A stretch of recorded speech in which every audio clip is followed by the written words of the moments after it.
Mapagpalang araw po sa inyong lahat. Welcome to DJ Sean Stories. Turn on your notification bell, like and subscribe para sa crime stories araw-araw. Laman ng balita ngayon ang tungkol sa supply ng langis dahil sa nagaganap ngang tensyon at digmaan sa Middle East. Sa ating ang storya ngayon, langis nga ang naging mitya ng isang buhay dahil sa isang karumal-dumal na krimen. Ating talakayin ang storya ng isang relasyon na nagsimula sa pagmamahalan subalit nauwi sa madugong katapusan. Ipinanganak at lumaki sa South Lumpung, Indonesia ang babae na si Sheila Gusmiarni, 28 years old o tawagin na lang nating Ella. Bunso sa 4 na magkakapatid si Ella. Ang kanilang pamilya ay simple lamang. Walang malaking bahay at hindi magarbo ang buhay. Normal namang lumaki ang babaeng si Ella. Pero inilarawan siya bilang tahimik at madalas gusto lamang nitong mapag-isa. Matapos ang high school, nagpaalam si Ella sa kanyang mga magulang na siya ay magtatrabaho sa Bengkulu City. Noong una, tutol ang nanay at tatay ni Ella sa kanyang desisyon. Sumunod naman si Ella at ipinagpatuloy ang kanyang pag-aaral. Subalit imbis na mag-aral ng kolehiyo, kumuha na lamang si Ella ng 2-year college degree. Matapos iyon, lumipad papuntang Singapore si Ella para magtrabaho sa isang fast food chain. Maayos naman ang trabaho ni Ella sa ibang bansa. Subalit makalipas ang 2 taon, napilitan si Ella na umuwi pabalik ng Indonesia dahil pumanaw na ang kanyang ina. Labis nga na nalungkot si Ella kaya hindi na siya nakabalik pa ng Singapore. Mumukod na din sa sariling bahay ang babae at tumira sa Bengkulu City. Agad namang nakahanap ng trabaho si Ella sa isang warehouse ng mga diapers. Tahimik na babae si Ella kaya madalang lamang siyang makasalamuha ng kanyang mga katrabaho. Tulad ng ibang mga empleyado, ang buhay ni Ella ay umiikot lamang sa pagtatrabaho, pag-uwi at pagpasok ulit sa trabaho. Pero kung merong isang paboritong gawin ang babae, ito ay kumain. Noon pa man, si Ella ay mahilig na talagang kumain. Hindi siya mahilig bumili ng mga bag o sapatos. Mas gusto din niyang nananatili lamang sa bahay kaysa mamasyal sa labas. At sa kabila nga nito, masaya si Ella sa tuwing nabibili niya ang pagkain na kanyang gusto. Sa tuwing sweldo ni Ella, nagpapadala siya ng pera sa kanyang ama at ang iba naman ay ipinagbibili niya ng mga pagkain. At sa paglipas nga ng panahon, napansin na ni Ella ang epekto ng pagkahilig niya sa pagkain. Taong 2022, isang araw ay bigla na lamang nahilo si Ella sa kanyang kwarto, natumba at nawala ng malay. Mabuti na lamang siya ay napansin ng kanyang mga kapitbahay at isinugod siya sa pinakamalapit na ospital. At iba't ibang test nga ang ginawa kay Ella para malaman ang naging sanhi ng pagkawalan niya ng malay. Nang medyo maayos na nga ang lagay ng babae, ikinuwento niya sa doktor ang mga nangyari. At ayon nga kay Ella, gabi bago siya mawala ng malay, nahihilo na siya at masama na ang kanyang pakiramdam. Makalipas ang ilang oras, lumabas na nga ang resulta ng mga test kay Ella. At base nga sa resulta ng kanyang mga test, sinabi ng doktor na masyadong maraming taba sa dugo ni Ella at dapat bawasan na niya ang pagkain ng hindi masustansyang pagkain. Bukod doon, pinayuhan din si Ella ng mga doktor na mag-exercise para mabawasan ang kanyang timbang. Hindi nga maiwasan ni Ella na matakot para sa kanyang kalusugan, kaya sinunod niya ang payo ng mga doktor. Umiwas na ang dalaga sa matatamis at matatabang pagkain. Bukod doon, nag-enroll na din si Ella sa isang gym para regular na siyang makakapag-ehersisyo. Habang naghahanap ng gym, napadpad nga si Ella sa Tigar 88 Gym. Pagpasok ng babae, agad siyang nag-inquire sa rate ng gym. Dali-dali namang inalok si Ella ng isang lalaki kung gusto ba niya ng personal trainer nang sa gayon ay merong tututok sa kanyang training. At dito na nga nakilala ni Ella ang isang lalaki. Ang lalaki na ito ay kinalalang si Ahmad Nugro, 29 years old o tawagin na lang nating Alan. Hindi tulad ni Ella, ang buhay ng pamilya ni Alan ay mas simple. Kaya naman agad sumabak sa pagtatrabaho ang lalaki para makatulong sa kanyang pamilya. Batid nga ni Alan na hindi siya kayang pag-aralin sa kolehiyo ng kanyang mga magulang. Subalit isa lamang ang hiniling ng lalaki sa kanyang nanay at tatay. ang makapag-enroll sa isang karate class. Matangkad ngunit may pagkapayat si Alan. Para sa lalaki, disadvantage niya ang masyadong payat.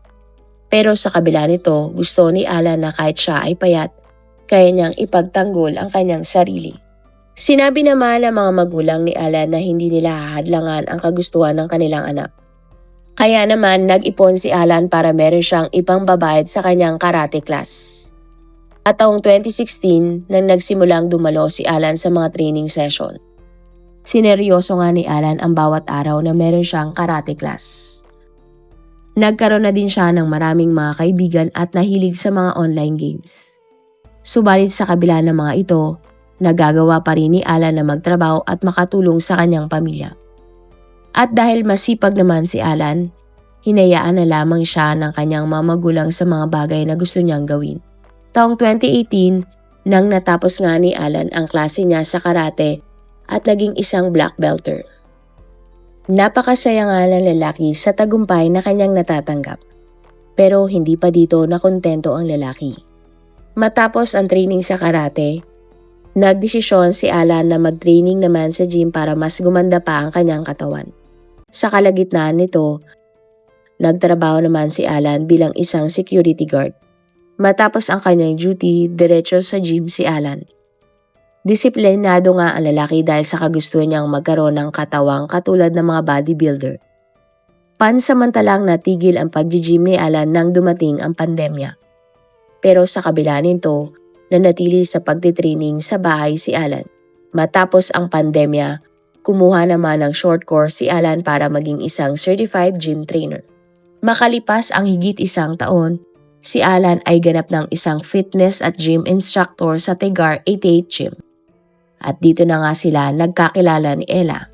Sa kanilang pag-uusap, ipinaliwanag ni Alan kay Ella ang isang programa na pwede niyang subukan kung gusto niyang magbawas ng timbang. Pumayag naman si Ella sa alok ni Alan at pinili nga ang lalaki para kanyang maging personal trainer. At sa paglipas nga ng panahon, hindi lamang pagiging trainer at kliyente ang naging relasyon ng dalawa. Naging malapit na magkaibigan sina Ella at Alan.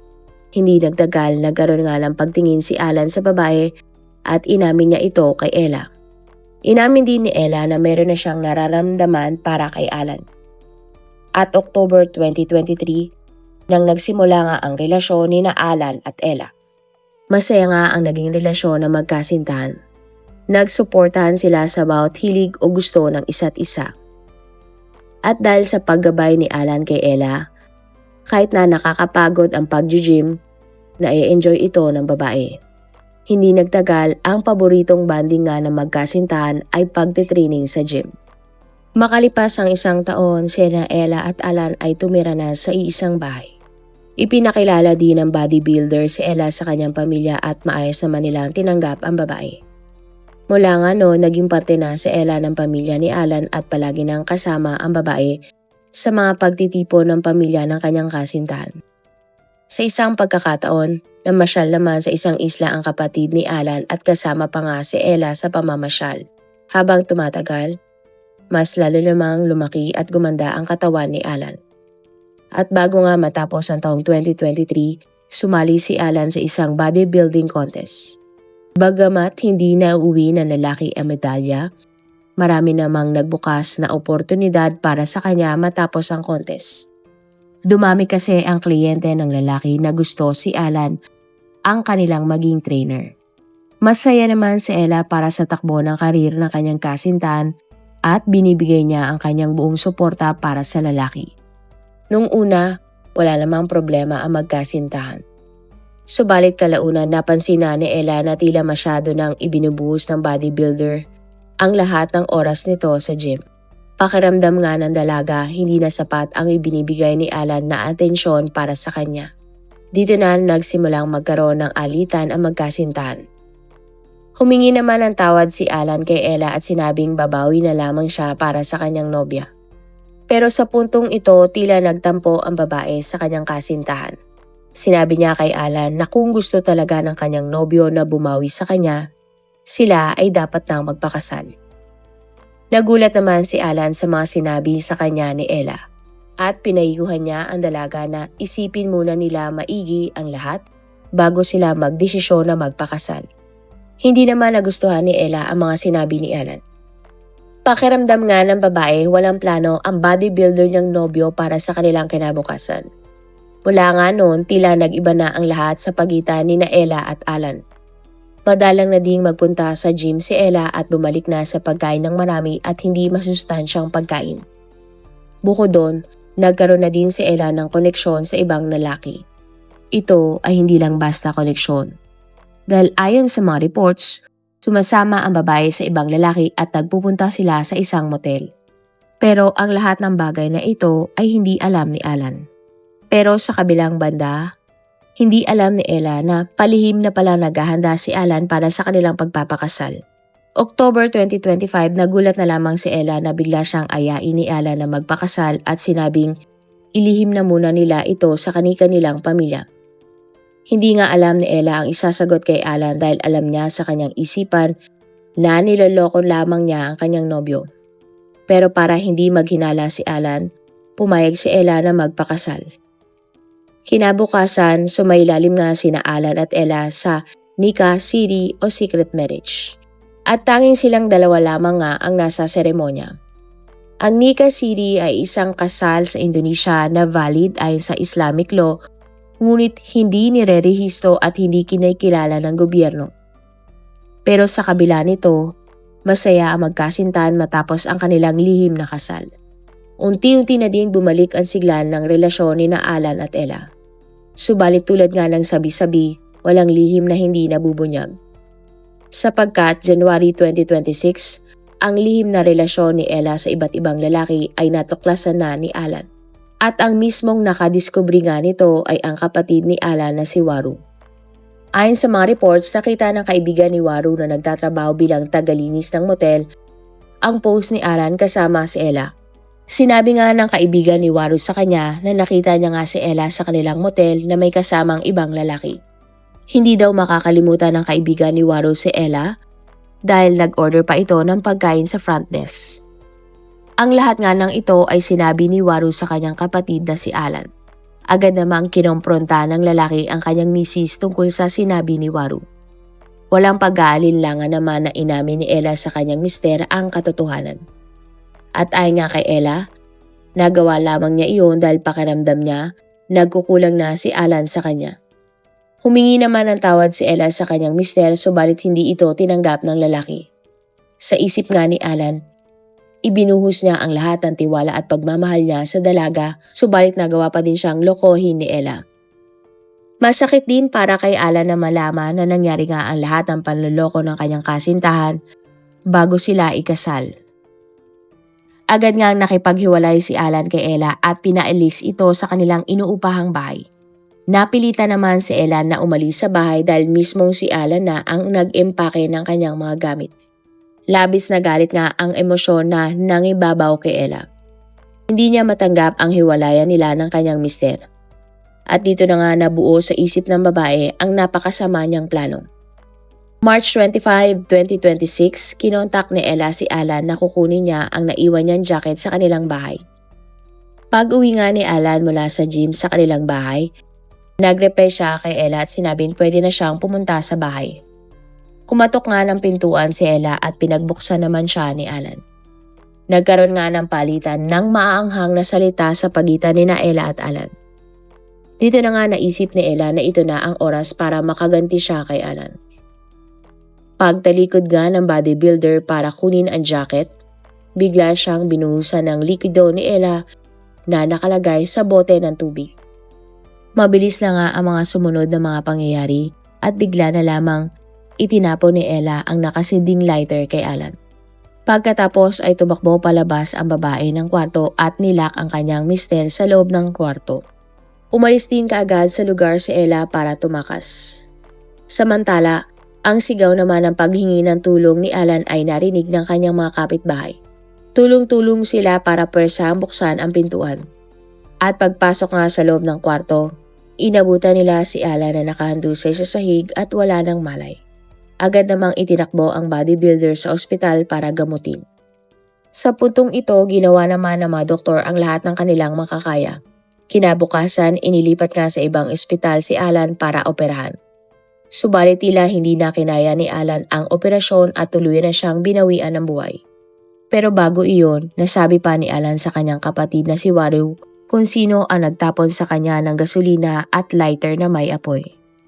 At sinabi nga niya na walang iba kundi ang asawa niyang si Ella. Makalipas lamang ang ilang oras mula nang pumanaw si Alan, inaresto ng mga pulis si Ella sa inuupahan nitong bahay. Pero giit ng dalaga, hindi niya plinano ang lahat. At ayon kay Ella, ang bote na may lamang gasolina ay nakita niya sa bahay ni Alan at hindi niya ito dala-dala. Pero ayon sa babae, ang lighter ay kanyang pagmamayari. Ayon pa sa suspect, hindi naman daw niya akalain na tuluyang babawian ng buhay ang kanyang asawa. Nasabi din ni Ella sa mga pulis na prinubok siya ni Alan kaya niya nagawa ang krimen. Tikom naman ang bibig ni Ella nang tanungin siya kung bakit niya ginawa iyon sa kanyang asawang si Alan. At para nga sa krimen na kanyang ginawa, si Ella ay kinasuhan ng murder at kasalukuyang nakakulong. At kapag napatunayang si Ella na guilty sa pagpaslang niya para sa asawa niyan si Alan, ang suspect ay maaring hatulan ng habang buhay na pagkakakulong o hatol na bitay. Sa inyong opinyon, totoo kaya ang sinasabi ng suspect na prinubok lamang siya ni Alan kaya niya nagawa ang krimen? O talagang plinano ni Ella na gantihan ang asawang si Alan matapos makipaghiwalay ng mister niya sa kanya? Marami pong salamat sa inyong panonood. Meron ba kayong mga kwento na gusto nyong i-share sa ating mga manonood? O kung may personal po kayong kwento na gusto nyong i-feature sa ating channel, i-comment down below nyo lang ang inyong mga suggestions. Para naman po sa dagdag kalaman, i-subscribe nyo din po at i-follow ang ating iba pang YouTube channel katulad ng Tagalog Facts and Mysteries by DJ Sean at Manila Boy Wonder Philippines. Marami pong salamat sa pagsuporta nyo sa aming mga channel. God bless everyone!